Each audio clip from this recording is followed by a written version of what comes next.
These guys are so bold. How dare I face a crocodile? Still talking and laughing. I'm even seeing it as the crocodile continues to bite forward. And not scared at all, stood by and watched the alligator struggle. And in rural Florida, one of the deadliest on earth has emerged. The fiercest creature of all the Nile crocodiles. To eliminate these destabilizing factors, Troy, Ronnie, and Ashley, on their way to where Nile crocodiles have been spotted, to keep those creatures away from the people here, cause deadly danger. But because of the unfamiliar environment here, Troy found a friend in particular. That's Chris Rivers. He's a harassment hunter from Florida, and he's been doing it for 40 years. And the reason they know about it, with Nile crocodiles, it's because of a farmer here. A calf was mauled to death. That's why the three of them got here right away. And Florida is the only one in the world where alligators and alligators coexist. The problem is the Nile crocodile. It's a very aggressive creature, and it can grow up to 20 feet, and often likes to ambush large mammals. But now there's a problem. It is not knowing the end now. Is it that vicious Nile crocodile? After all, there's a crocodile farmer nearby. This creates all the unknowns. But old America was already in the wild. I've seen 4 Nile crocodiles, and they were all found in Florida. If this is a Nile crocodile too, that would represent what a new species might look like. As the 4 arrived at the rendezvous, so they hurriedly greeted each other, immediately started sharing what they knew with each other. But because today's alligators are endangered, for guys can't just shoot him at random, but it also makes it harder to catch. But Chris is still on the side, very familiar with these crocodiles. Quickly put the alligator, and how Nile crocodiles are distinguished, to the people present, so as not to harm those crocodiles. He was fined by the local government. Chris started right after he finished. What do they assign their people to do? And put Ronnie and Ashley together. Start by setting traps at the creek. After all, the water there is very deep. There must be a crocodile out there. And myself and Troy look in the big lake nearby. As the crowd separated to search, Troy and Chris, and started flying across the water. Because the temperature in Florida is very stable, and that leads to creatures from all over the world. After being brought to this place, will become an invasive species here. Then Troy suddenly pointed his hand. A giant crocodile appeared. Chris quickly sailed closer. After all, the crocodile looked 11 feet long. With the two came to the place just now. There are no more crocodiles here, but clearly there are traces. They immediately got off the boat to check it out. Look at the holes here. So I decided to go hunting again tonight. And now they're continuing to search the neighborhood for clues. After all, the crocodiles and invasive creatures could still be shallow in these waters, and looking for local farmers. Get some alligator hunting license tags. With the sun about to set, Ashley and Ronnie, traps are being laid along the river. But Ashley has a problem catching Nile crocodiles. There was no interest at all. After all, there was no hunting. Now the task is simple enough. As the two suddenly got out of the car, picked up the gun, and chose to walk.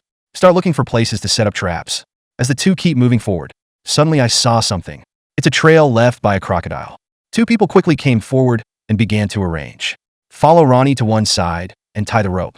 Ashley stood guard. Look around for surprises. As Ronnie sets up the trap, they began to leave. But because so far, neither man saw a crocodile, are starting to get a little suspicious here. As the night fell, the moon is high in the sky.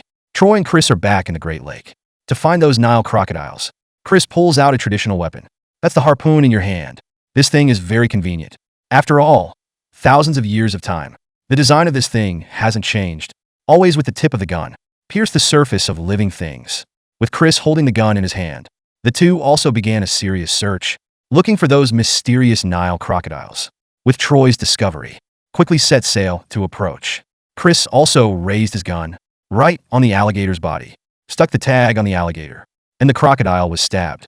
Troy hurried forward, grabbed the rope, and started pulling. But there are too many water lilies here. But the good news is that crocodiles in the water know what they're doing.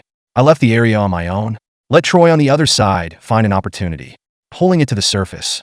And Chris on one side picks up an explosive wand, blow it up in the crocodile's head.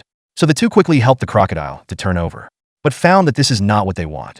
Can only be pulled on board first. But there is no other way. Just keep looking for the Nile crocodile. Looking at the endless lake. Restart the ship immediately. Started walking around looking for it.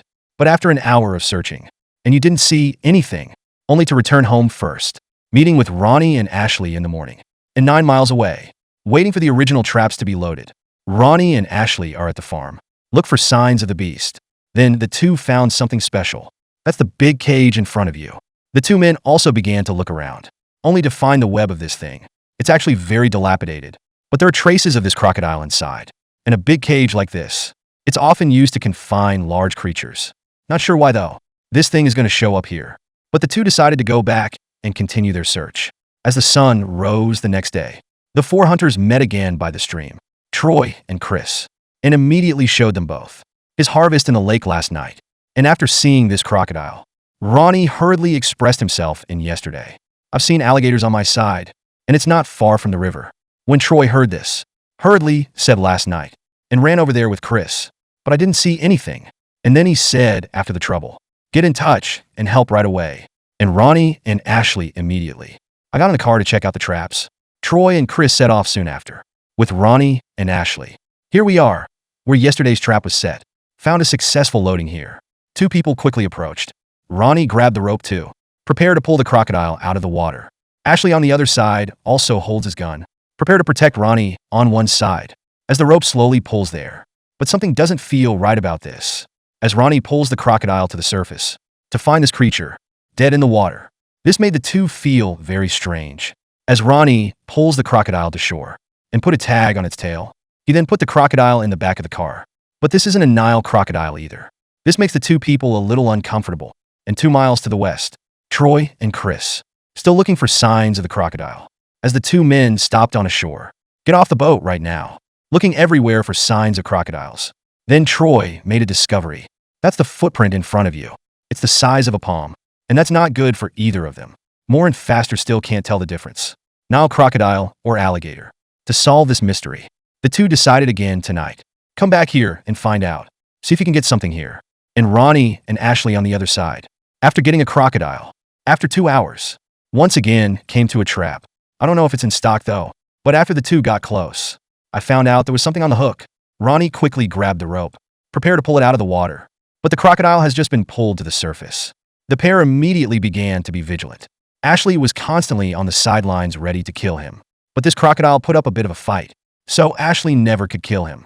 It's even starting to roll. This scared the two people kept backing away, but it also made Ronnie very angry. Just pull it up into the air. Have Ashley kill him straight away. Kill this very active crocodile. Although this one is also an alligator. Not what they were looking for. But this is an 8-foot alligator. Could still be a threat to those cows. Although this one is deadly. Not as good as the Nile crocodile. But put this crocodile in the car. They were very happy. But we haven't caught the target yet. The two must continue their search immediately. After Ashley tied up the alligator, pick up the gun right away, and walk back to the river to look for crocodiles. Then look at the cows opposite, and on the side of the small pond. Understand that this is a place for cows. It's the most comfortable place to live, and Ronnie on one side is facing. Also, very believe, the two men immediately began their search again, and Troy and Chris on the other side. In the use of a few hours, look for signs of those crocodiles. As the two arrived at a place, turns out this is literally the best place for crocodiles to live. When the sun was about to set, Ronnie and Ashley are still looking. That's where crocodiles might be. Then the two suddenly stopped, started walking around. Of course, two people still have to take things. After all, if you find a crocodile, without a gun or a triangle hook, then the crocodile was found for nothing. This is Ronnie suddenly hearing a noise by the river. Two people quickly ran over. Ripples on the surface of the water were also observed upon approaching. Not sure what it is though. But Ronnie threw the hook pretty quickly. You can keep pulling back, and there's nothing in the hook. But that didn't disappoint Ronnie. You keep throwing the hook out. But we had better luck this time. Successfully test out the depth here. So Ronnie immediately threw another hook. It can be pulled back slowly. Ashley quickly asked about the harvest, but Ronnie still didn't have anything. It made him very uncomfortable, and wondering where the hell that thing went. As night falls again, Troy and Chris are ready. Back to the Great Lake again. After all, the two are so sure of this place.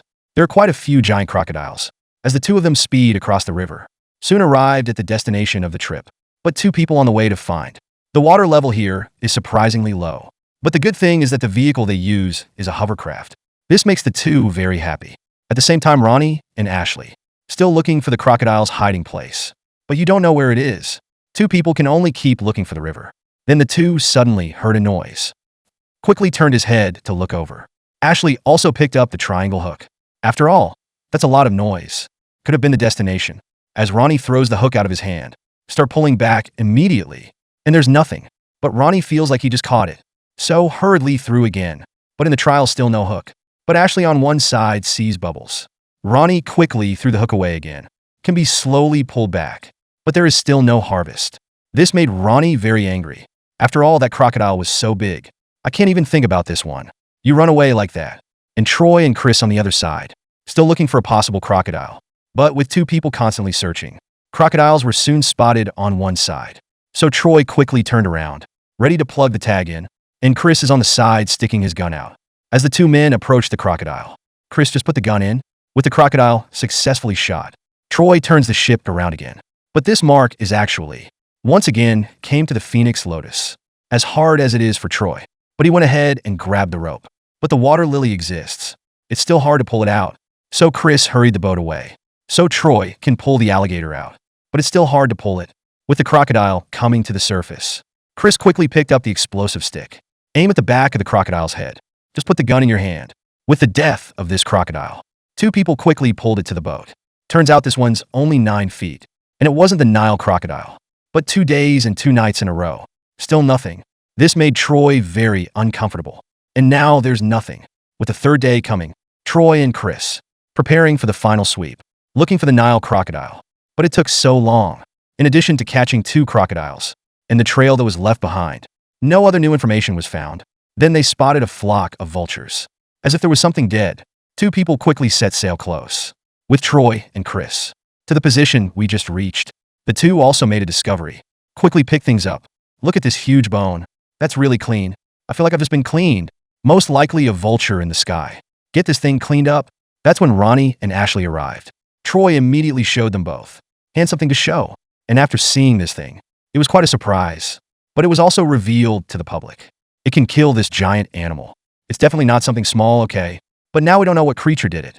He decided to immediately think about the farmer and the people around him. Tell about this particular discovery. But there is one good thing. It's not a Nile crocodile. After all, this stuff is just like gnawing those creatures to death. Well, that's all for this program. Give it a thumbs up, and let's look forward to the next episode.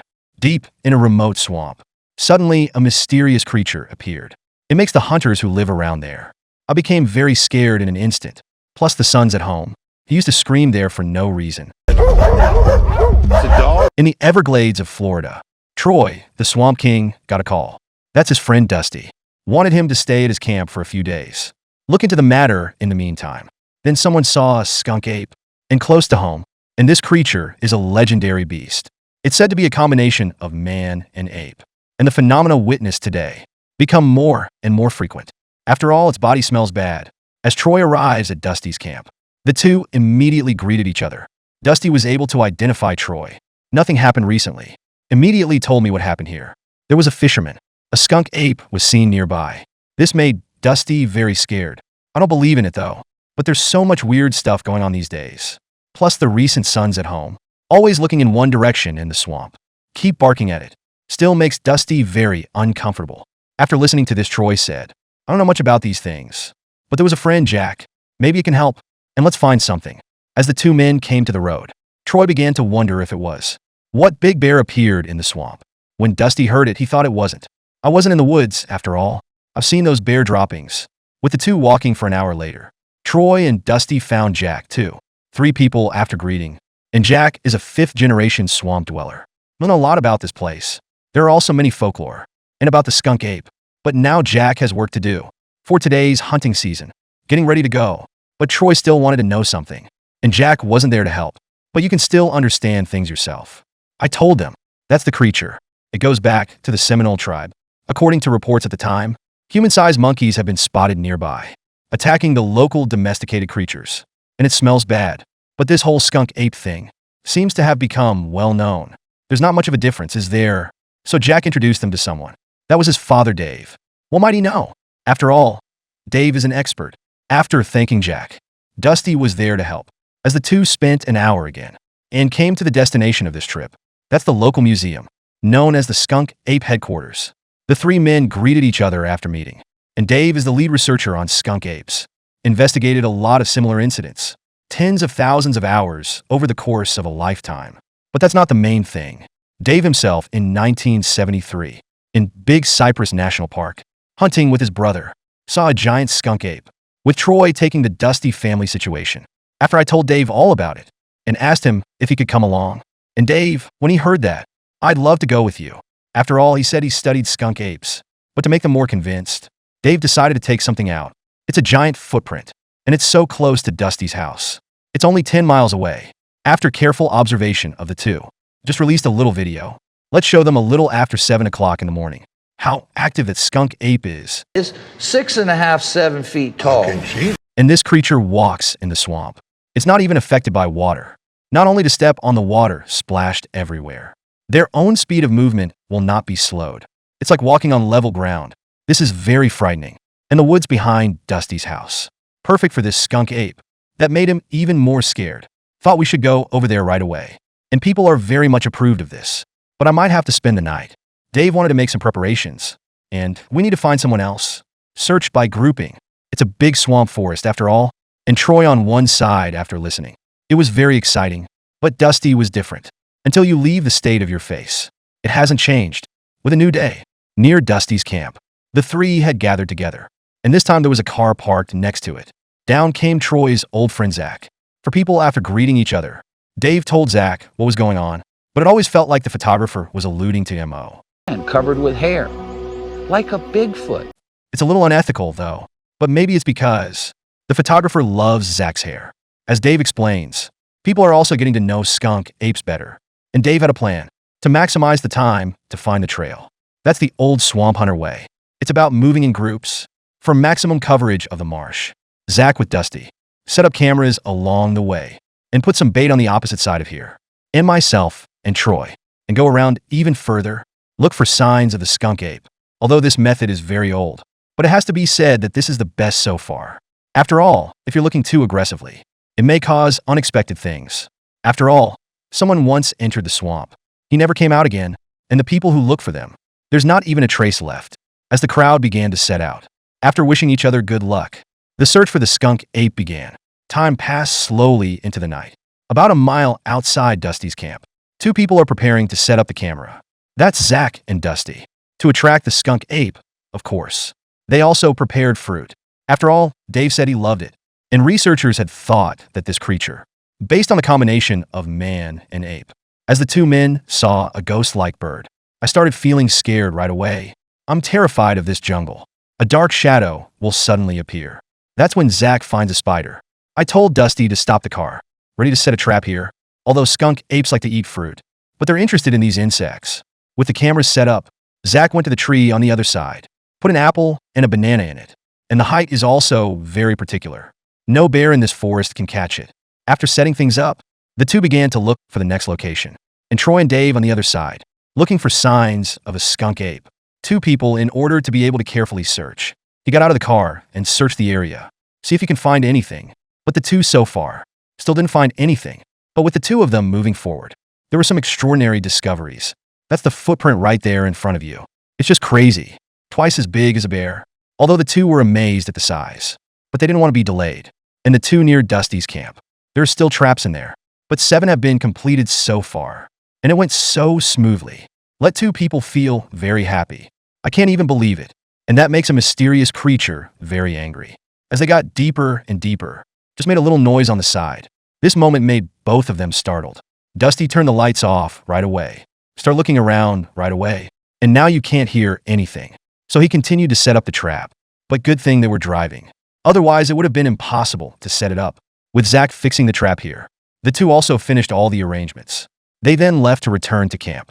And Troy and Dave on the other side, still looking for anything suspicious. But with two people searching, a new discovery has been made. They immediately went to investigate. Turns out it really stinks in here. It's also very upper brain. What could have left it there? Mark this as its territory. And this also represents who has entered the field. Warn others to stay away. Just two people also began to fear. So I chose to leave here. But then they heard something. It made Dave fall over. Good thing it's not a deep hole back there, huh? No harm done. The two men quickly began to run. As the night grew deeper, they stopped driving, started walking for clues. But in this silent forest, they didn't find anything living there. But it's getting deeper. But then Zach suddenly stopped. It means you just found a pair of eyes in front of you. Quickly held up the lamp and began to observe. But Zach thinks it's a leopard. In Florida, after all, The jaguar is often wandering in the swamp, and this creature often hunts at night, but they always like to lie down there. Look for the best opportunity to attack. And Dusty on the other side is thinking about this. It is also very recognition, but I just agree with it. Still afraid it's the mysterious skunk ape. So the two kept looking ahead. After a few minutes of watching, we were supposed to relax and leave. But then there are the eyes. But Dusty said it was just fireflies. But Zach was adamant that it was a leopard, so they chose again. Go back to camp and stay there. And in an hour, the hunters gathered again. People immediately started sharing clues. And Dusty was hearing that. Very mysterious big footprints. And that stinking tree. It was a serious face. Not even for a moment. Dusty's brain started to ache. He hurriedly said that he would return to the camp now. Get some sleep to calm your brain. As the sun rises again, Dusty and Zach start recycling the camera. After a night of change, look at that. What did you find? As the two passed an hour's journey and came to the first trap, Zach quickly stepped forward to check. Found this thing working fine. There must be a lot of stuff in there. With Zach back in the car, hurriedly set off again for the next place. I have to say this is really fast. Zach stood up right away. Start untying the rope around the trap. The two repeat it over and over again. But when it comes to the last trap, only to find the cameras here. I fell on the floor. They immediately got out of the car to check it out. And it looks like some big animal did it. This makes two people that is very strange. Can be next to the bait place. And there's nothing left. This makes the two suddenly become a surprise. But the camera fell down, making Zach feel like there might be nothing to gain. And Troy and Dave on the other side, and went back to the forest looking for clues. As the two men came to a place where skunk apes are often found. They also park their car here, start getting out of the car and looking for. But the vegetation here is very lush. The two search for clues. Becomes very difficult, so the two decided to do it the old-fashioned way, and that is to split up. As the two begin to search for traces, then the whole state of the person has changed. But they always looked up. Then Troy suddenly made a discovery. Get Dave on the other side right away. And this is a very large footprint. It looks very fresh. Looks like they just stepped on it. That moment put both men on alert, afraid to go alone again. And by Dusty's camp, the two also began to look at the camera, see what this thing actually captures. But then Troy and Dave returned. They started to see each other right away. What Zach found on the camera. But this is just a little bit. Can't tell what kind of creature it is. But there is one thing to know. That's the size of the creature. It could be huge. So Troy hurriedly asked if there was a clearer picture. But even two people have a dozen traps. But the only thing we found was this one. And the discovery terrified Dusty. I want people to drive in the swamp. Make some loud noise. To scare away this mysterious thing. And when people hear that, just get in the car and start operating. As the crowd set off again, Troy's over there honking and running. And Zach and Dusty on the other side. Because the car doesn't have a horn. Only through other means. That's the sound of a car engine. And the sound of my own whistle. The constant march through the swamp. After 2 hours with the crowd, the hunters returned to camp once more. Begin to conduct the summary of this action. But that didn't make Dusty feel any better. Until Dave said something to the side. As soon as we find out where the skunk ape is, I will find myself immediately. After all, we are not far apart. Dusty heard that too. A little bit of psychological comfort. It didn't get any better though, but I let myself relax a little bit. But after everyone summed up the clues, it turns out there are a lot of possibilities here. But fortunately, there's no direct evidence. There's a skunk ape around here. And after hearing those words, Dusty was instantly relaxed, even in the mood with 3 other people. There's no talking and gagging. Well, that's all for this program. Give it a thumbs up, and let's look forward to the next episode.